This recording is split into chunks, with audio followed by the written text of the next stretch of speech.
Then we do closed position. Let's move forward back.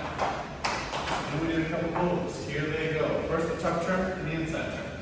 Open, close, turn. Rock, step, change. Now you just keep dancing right here. Keep dancing into the left. Then we did the color. Rock, step, triple, rock, step, triple step. Lots of space. Rock, step, triple step, triple step. On here. Just my hands, no problem. We can go from here into closed position. Or from closed position into open position. Even with one hand, that all works. There's a ton of forward practice just doing this over and over again.